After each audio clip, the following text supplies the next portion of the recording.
Hello, hello. We going live. We are live. We are live.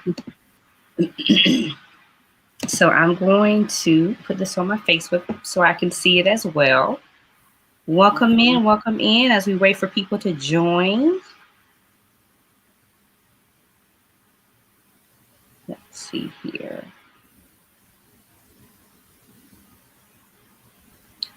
Let me put it on my Facebook page. Come on in, everybody. Join. Turn this down real quick. Hello, Erin. Thank you for joining. Please share, please share. All right. Hello, everyone. As everyone come on in, thank you. You could be anywhere today on your lunch, but you decide to be here with me, and I really appreciate it. It's going to be a good topic today. Please share if you are a business owner, if you know a business owner, if you have a business owner in your family, I need you to tag them. I need you to tag them. It's going to be good today, guys. All right, so we're going to get started. You guys know how I like to do. We start on time and we end on time, so people will come in as they come in. Again, for those who do not know me, who will be watching the replay, I am Dr. Maria, and this is Doing Life with Dr. Maria. And I'm a pharmacist by trade and a lifelong learner on purpose. My goal is to inspire, challenge, and educate you. And I want you to see life from a different perspective. But how do I do this? By providing educational content through industry leaders, empowerment strategies, virtual lectures, and sharing the experience of others in hopes to empower you to embrace the truth and live a purposeful life. So again, before we get started today, if you are a business owner, if you know a business owner, if you have a business owner in your family, I need you to tag them in this because it is going to be good. This is information that we need in order for us to grow and develop as entrepreneurs. And so I want to introduce you guys to our special guest today. I told her I was going to chop and screw her name up, so I'm going to just say Alexis K. So Alexis K, how are you doing today? I am very well. Thank you for having me. I'm excited to be here. We were talking earlier. I haven't done one of these in a minute, so it's definitely exciting to be back engaging with the community. So thank you very much. Oh, thank you for taking the time and your consideration. I know like you could be anywhere doing something else. And I do appreciate you coming and speaking to our family because everyone here, we are all our family. That's what I say. Mm-hmm. For those who do not know you, tell me a little bit about yourself and what you do. Absolutely. So I am Alexis Kondratyk. I work for CLT Airport, Charlotte Douglas International, on the Business Diversity Programs team. In a nutshell, and I know we'll go into it a little deeper, but basically what Business Diversity Program seeks to do is ensure opportunities for small minority and women-owned businesses on our airport contracts. And that's literally anything that we need at the airport, which is everything. We try to make sure that we're offering equal opportunity out there for the business community.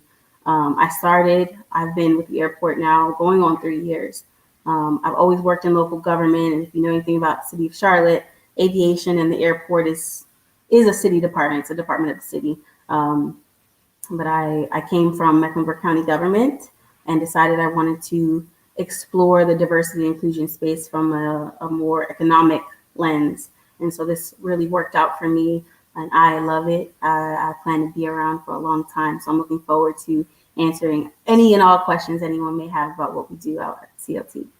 Absolutely. So guys, listen, I do my research, y'all, and I researched Alexis, and this girl is bad. She knows her stuff, and I'm so excited for her to share what she knows here. So please, if you have any questions for her, please feel free to ask.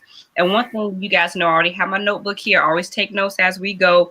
One thing she said, I just want to make sure, she works with the Charlotte International Airport, and she says, we need everything. So it's not just people think when you think about contracts with the airport, people think about just construction, right? But there's so much more to what they need. So first, can you tell me about Business Diversity Program and what businesses you typically see reach out to you, so to speak? Right.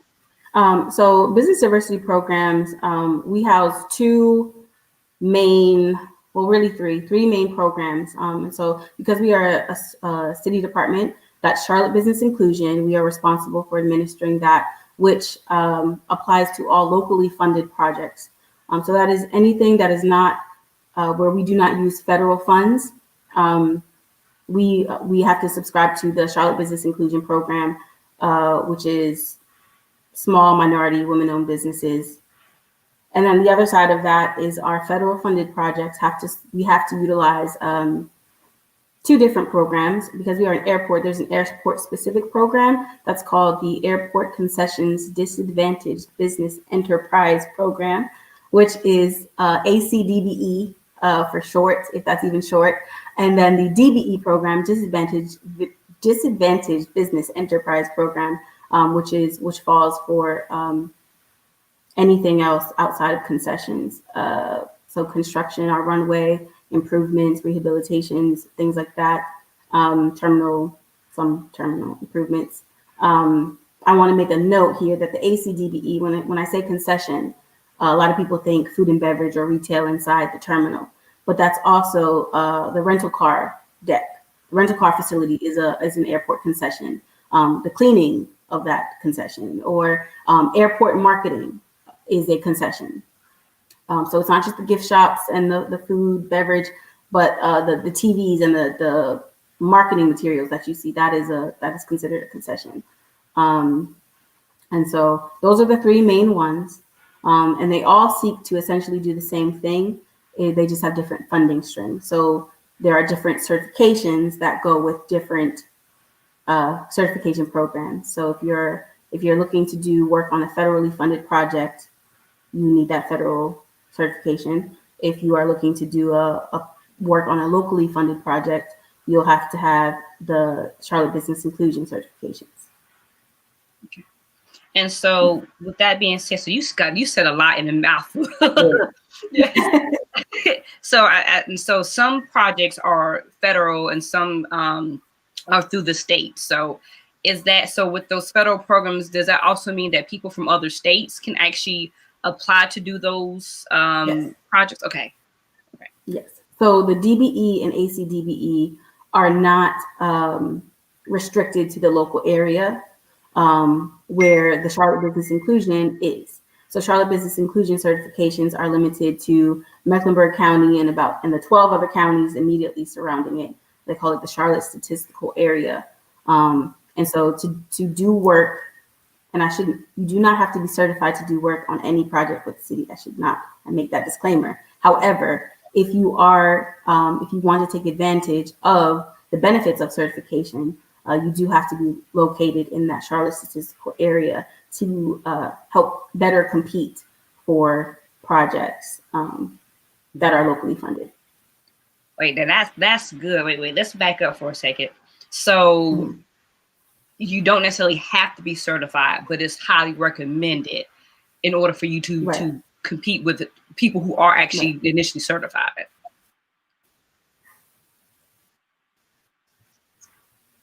Let's see, make sure. Absolutely. And I think, you were breaking up a little there, but I think I got it.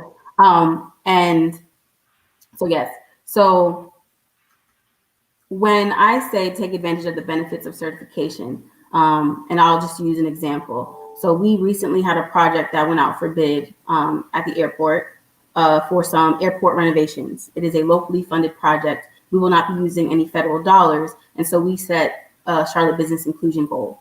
That Charlotte Business Inclusion goal was for minority and women certified business enterprises.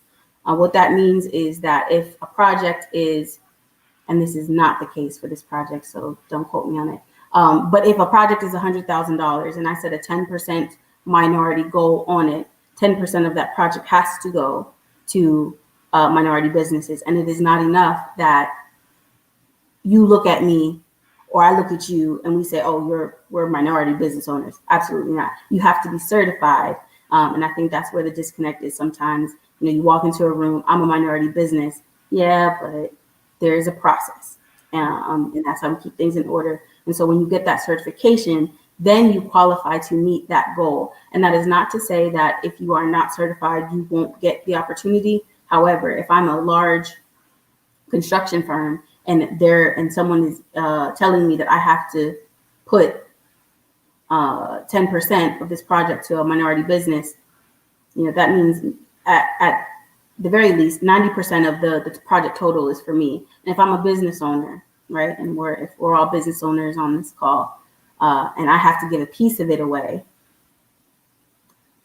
I'm going to look for the ones that count for that goal. That's a contractual obligation that they have to meet. So are they not going to use other minority businesses outside of that 10%? Absolutely, that's not what I'm saying. But what I am saying is, if you can count for that minority business participation, I would highly recommend that you do so and go through that process, so that you can take that and you have the advantage over other businesses to be utilized on that project. That's good. That's a good point. Now we do have a question here. Does the project listing tell you how it's funded, federal, et cetera, so you know which certifications are needed to qualify? Yes. So when projects go out for bid, and all of our projects are low bid, essentially. So when they go out for bid, there's always a pre-bid meeting time and date listed. The pre-bid documents will also kind of help you determine. You'll see where they talk about which diversity goals or diversity program. If it says disadvantaged business enterprise, you know that that's it's being federally funded, or at least some portion of it will have federal dollars used. If it says Charlotte Business Inclusion under the diversity goal section of that pre-bid document, you know that that's a locally funded project. But even then, to go a step further, I always tell people, whether you're a subcontractor or you're looking to take the entirety of a project, to attend that pre-bid meeting that's listed. That is where I attend, but also the project engineers, the construction teams, the design teams, business and revenue, if it's relevant, will all attend, and they explain in great detail everything about the project, including the diversity goals, which is where I come in at, and explain how you need to meet those goals and which certifications are relevant. And that's really good. And the fact that you said too, like even attending those meetings, that's important there. Because I know too, and please, correct me if I'm wrong with this, because I've signed up even to get like the notifications from like the airport regarding diversity and inclusion as well. So I can kind of see what's going on as far as proposals and all that as well. One thing too, how important is it to go to these meetings, just to, like, even with COVID, like how these meetings working, and how really important is it for them to go, like people to really understand what that looks like? Right. So right now, all of our meetings are done through WebEx or Zoom, whichever the project manager chooses to use. But they all get listed on the contract opportunities page, either the city's overall contract opportunities page or our own. We go to cltairport.com. There's a panel that says doing business with the airport, and those opportunities are listed there. As far as how important it is, it's a common misconception that, if you're not the one taking on the entirety of a project, like say, there's a construction project and we're hiring a construction manager or a large firm essentially who's responsible for the $100 million overall project, but you're a subcontractor, maybe you're an electrician, or maybe you do signage, and that signage package is only $50,000. There's this common misconception that you don't need to attend that pre-bid meeting. Well, the ones who are definitely going to attend are the ones who are going to win that project, that construction manager. And I always tell people won't know you exist if you don't make yourself known. And so if I'm looking for the $50,000 to $100,000 package, I'm still going to that pre-bid, because that means that I can see on that attendee list, or I can see in that Zoom meeting, every person we consider a prime contractor. We can see who's going to go out for this. And that means as soon as that meeting wraps up, that $50,000 or $100,000 electrical or signage package that I want, I'm going to go contact the Edison Fords of the world, or the Archer Western, or the Turner Construction, or whoever was on that call. And I'm going to say, hey, I saw a representative at the pre-bid meeting. Are you interested in bidding? If so, this is what I do. I'm interested in doing this work on this project. Can I send you some quotes for that scope? Or, I saw that there's a small business or a woman-owned business goal on the project. I'm certified. This is what I do. Are you looking, can I quote you some things and be a part of your bid? If you didn't go, yes, they put that attendee list out on an addendum, but if you didn't attend, you're already behind because there's someone who was there that saw it and they're already typing, before the end of that pre-bid meeting, they're sending off their introductions and their emails to those firms saying, hey, I would like to do business with you and I can qualify, I can help you meet your minority or small business or women-owned business goal. Wow, that is really good. Like, y'all, like, I need you guys, like, if you know a business owner, like, I need y'all to tag them in this. I want them to go back even and watch the replay because she said a lot in that one mouthful. Like, I think we have the misconception of government contracts, like it's a big contract and I'm a small business, but you don't really realize that you can be a subcontract in that process. Like you could just do a proposal. You said so much in that because some projects, like I know I was talking to somebody, I think they got a contract and she was saying how they needed someone to work like the registration desk and that was her lane, and so she was able to get in through another big company as a subcontractor so she can work the registration desk. Like it's so much more than just what we think, right?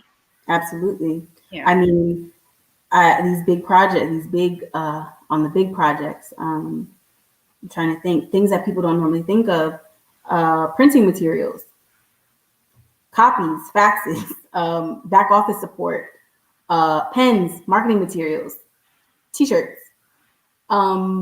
especially on like our large multi-year projects where, that's an opportunity for that prime firm to get their name out there as well. Promotional materials. I see Turner Construction or J.E. Dunn, they have little stress balls or whatever that they're making to help support branding on this project. And the policy states, and I'll say this, policy states that if you're going to be utilizing a certified business for participation on a project, the way the policy is written, it says commercially useful function. We're not paying you to just do, we don't want someone who's not serving an actual purpose on a project just to pass a diversity goal. However, as long as you are serving a commercially useful function on that project, then it counts. It counts. So again, support services, administrative support services, graphic design services, planning services. Literally, I mean, it covers everything. Yeah. Okay, y'all. You take it. You hear it. Listen, like, so I know there's some people on here who are consultants who do administration. I have someone on here who will come and work your registration table right here on this webinar. I see them in here. So, printing and promotional and all this stuff, that's all in these proposals. So I want you guys to really take a look at that and really realize like it's business to be done here in Charlotte. And I know it's probably the case because I know we have some people in here who are watching from different states. But I'm pretty sure there's a case for your state as well. There are some things that you can do. And so let me kind of pull up some things I had some questions on as we talk about it. Because I know one thing you said, let me pull it up, that you guys do, like, even like with food, you oversee like the food trucks, you do, yes. Yeah. So the food truck program is something that we piloted last year, and we had some great success with it. It was something that we sort of looked at from an airport concession standpoint, like for those people who have food truck businesses, and Charlotte is one of those places where food trucks are really taken off. So no, maybe you're not at the level at which you can have a terminal concession. You know, you're not a Starbucks or a McDonald's or Burger King, but you have a food truck. And so there are various places around the airport campus that we allow, we've kind of designated as airport food truck parking spots, essentially. There's one a popular one is the Overlook. So if you like to go and watch the planes take off or land, or over there at the airport Overlook, we've designated a part of that area for food trucks to come in. I do not know if this will change in the future, but I can say for right now, there is no cost associated with that.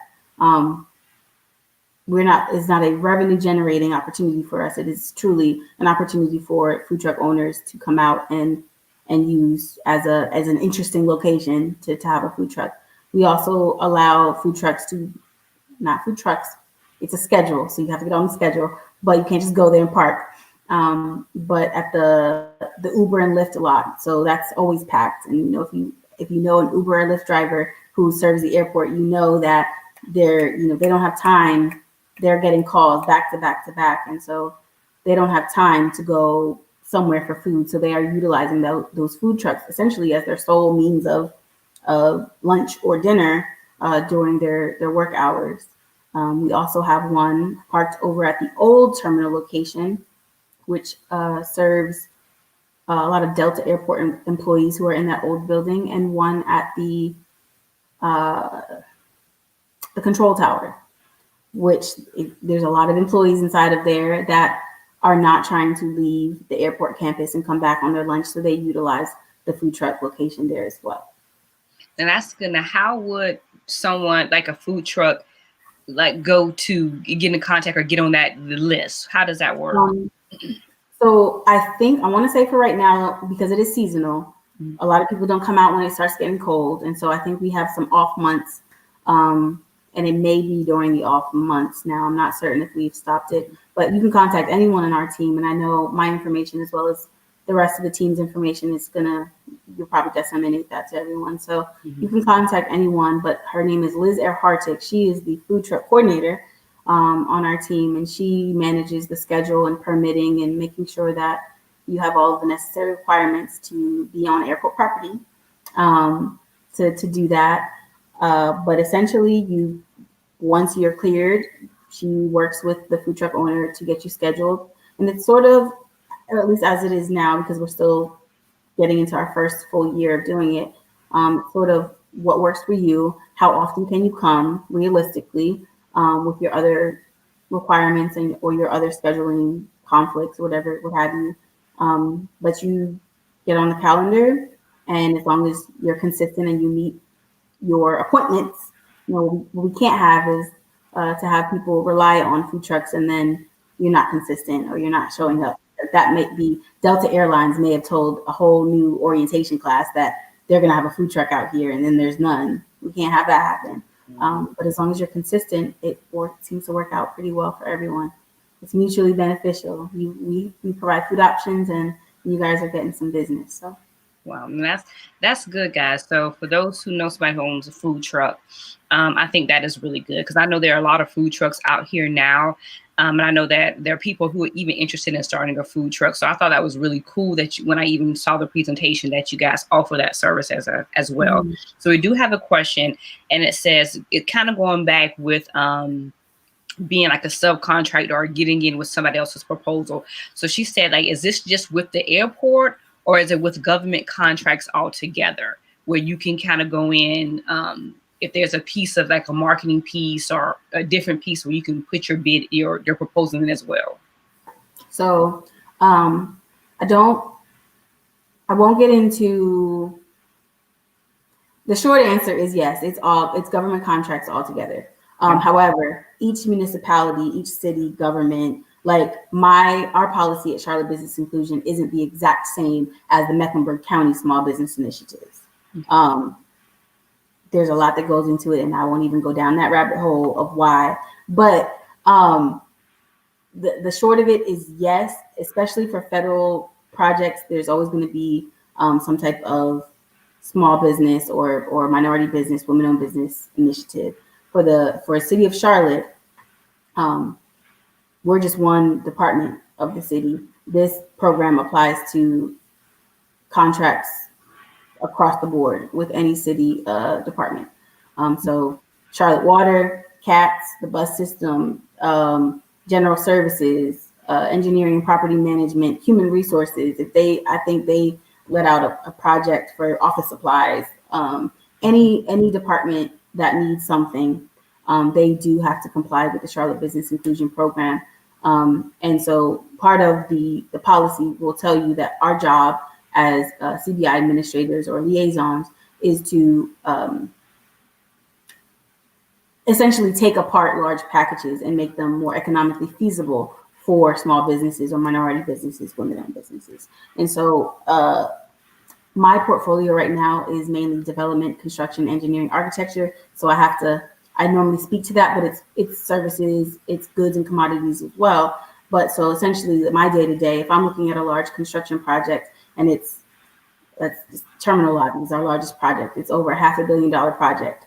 Well, you know, some local business isn't going to take on a $500 million project. However, when you start drilling away at it, I see $100,000 package. I might see $500,000 worth of electrical. $500,000 of electrical might also still be too much.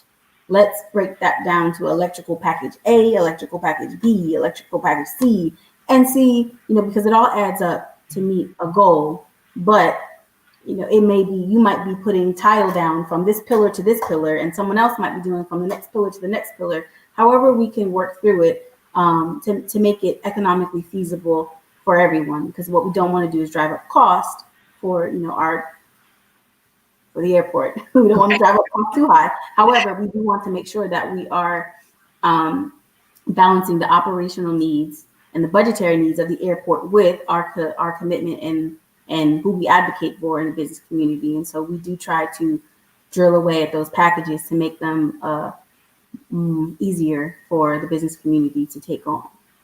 And that's pretty much with all of our projects.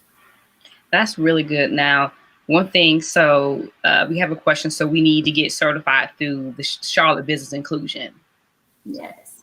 So yes, ultimately you have to get in. So we use the Charlotte Business Inclusion has a database of firms that are certified with them. However, it's a little different. So the small business and women-owned business, sorry, it's been a minute.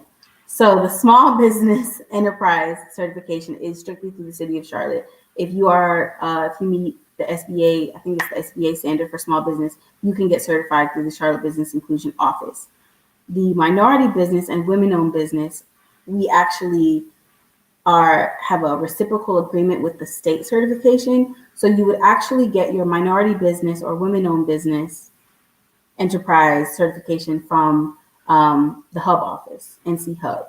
That is a state level. And then once you get that nice piece of paper from the state that says you are a historically underutilized business certified MBE or WBE, you take that piece of paper and hand it to Charlotte Business Inclusion, and then you are a Charlotte Business Inclusion certified MBE. So it's a quick, but we don't certify, the city does not certify MBEs, the state actually does that.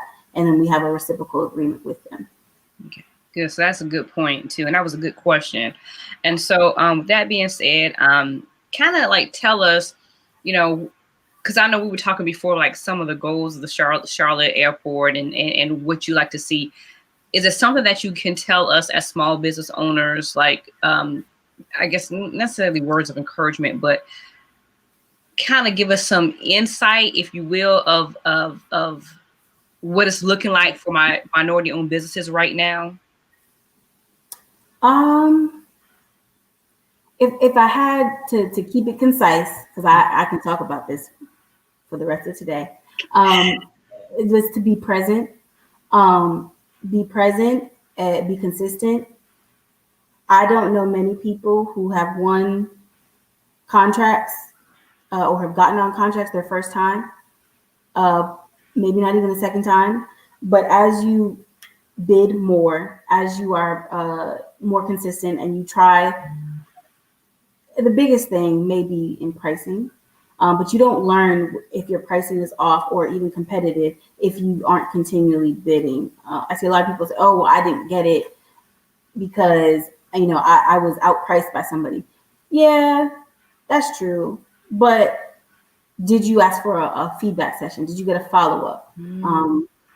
Did you, I can't speak for every municipality or city government, but I know at the city of Charlotte and definitely the airport, if you bid on something and you don't get it, it's well within your right to ask for a feedback.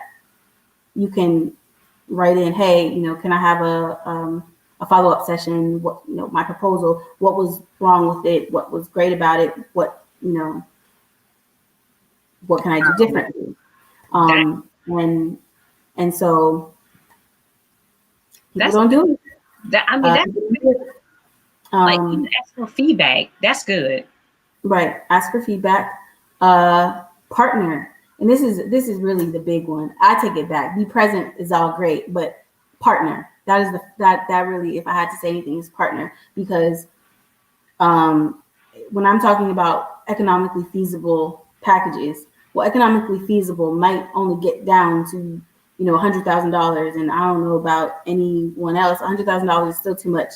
If I had a business right now, I couldn't do $100,000 worth of electrical package work tomorrow, but I can probably find other Black female-owned electrical companies that could partner with me. And if I don't reach out to them because I want to keep it all for myself, I'm not going to get anything. Say that. So, can you say that again? Can you say that for the people in the back? If I can't do it all by myself and want to keep it all for myself, I'm going to end up getting nothing because I can't do it. I tell people all the time, whether you get a piece of it or none of it is up to you. If you don't want to partner with anyone, we have some excellent subject matter experts in Charlotte that focus on short-term partnerships and mergers and things of that nature to help people navigate this space, specifically with government contracting. And I think they share in my frustration that, we have a lot of minority businesses. We have a lot more minority businesses that are unwilling to partner because they want 100% of what's out there. And what will end up happening is no one wanted to get together. That $100,000 package is as small as it can go. Yeah. And if you don't or can't or won't do it, there is someone that will. And so I'll leave it at that. Yeah. But we have to be better at partnering. We have to do better at saying, hey, this is my strength. Here's this package, and maybe it's electrical. I keep using electrical because it's the one I know most about. But this is an electrical package, but there's some technology component of that electric that the terminal needs that I don't know how to do. But you over here, you are an expert in technology cabling, wiring systems. Is there a way we could take on this whole package, but I give you this half and you get this half? There's nothing that says it has to go to one person. And so I would encourage everyone to continue, expand your networks, work with people. If you can't do it all, know that you can't do it all. Be honest and true to yourself and your strengths, and go out and get some help so that y'all can get this package. That is, listen, this I'm like, I could talk to you all day because you're speaking my language. I'm like, I know it's a lunch and learn. It's only like 30 minutes. I just got a message like, whoa, this is good. So I just got a message saying this is good. And I just want to piggyback on what you just said.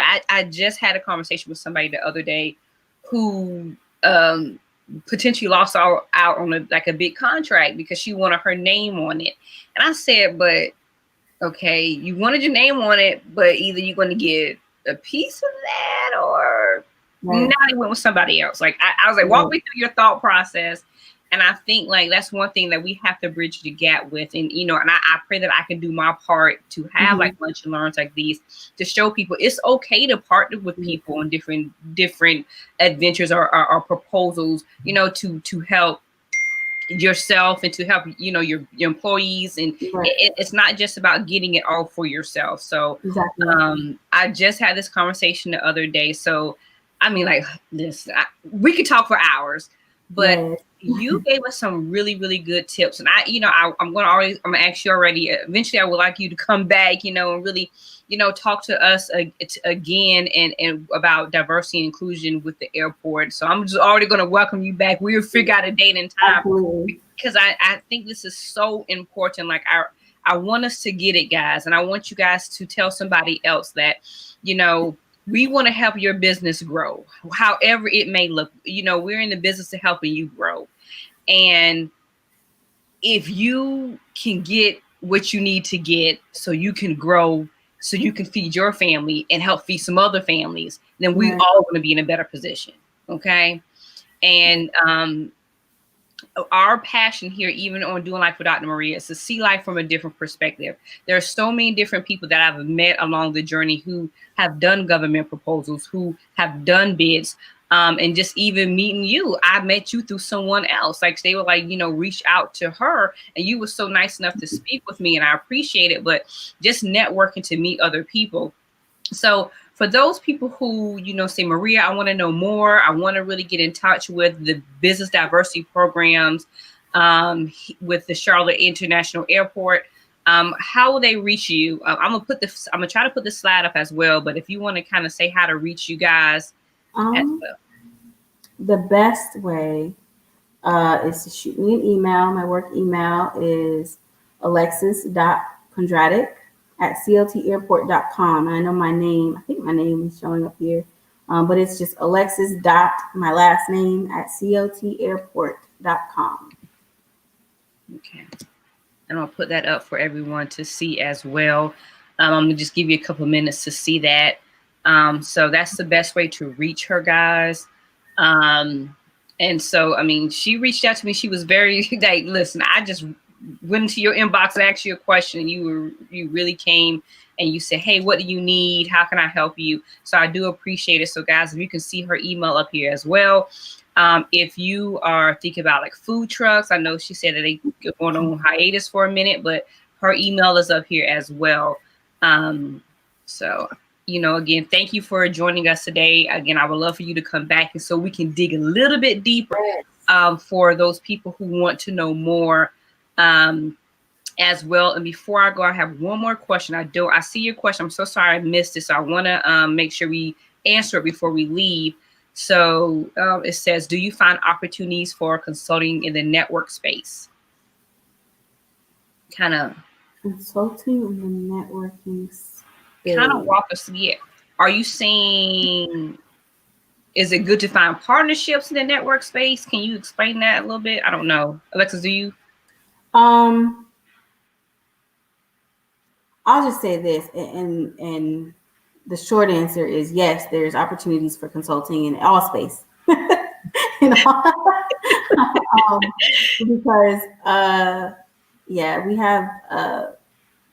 we hire consultants our team hired consultants to help us with our diversity and inclusion compliance, some of the things that we require for our compliance of our program. There's consultants for literally everything: planning services, marketing services, architecture services, engineering services, lawn maintenance, custodial services, cleaning services, consultants that advise us on budgetary, financial decisions. I don't do too much on the service side, so I'm drawing a blank, but yes. And if the airport, and I should say this, because a lot of times, I'll say, yeah, we have consulting services, but a lot of times it's not, recognizing that the airport is a little more on the technical side with our opportunities, but there are 15, I think, departments of the city of Charlotte. So if we don't need one, there are other departments that have very different contracting opportunities than us. I do understand that sometimes our needs can be a little more aviation, aerospace, and a little more technical than others. So we may not require the same types of consulting services, but the city, the rest of the city, I'm sure someone needs something outside there in the city. So I'll say yes, there's opportunities. If not with us, then maybe with the rest of the city. That sounds good. All right. So look, that's a good answer. That's a good answer. So again, thank you so much for joining us today. I appreciate it. And I always end the show the same way each time. My name is Dr. Maria, for those who do not know me, and it is Doing Life for Dr. Maria. And so I always say today is the first day to the rest of your life. So tell me, how are you doing life?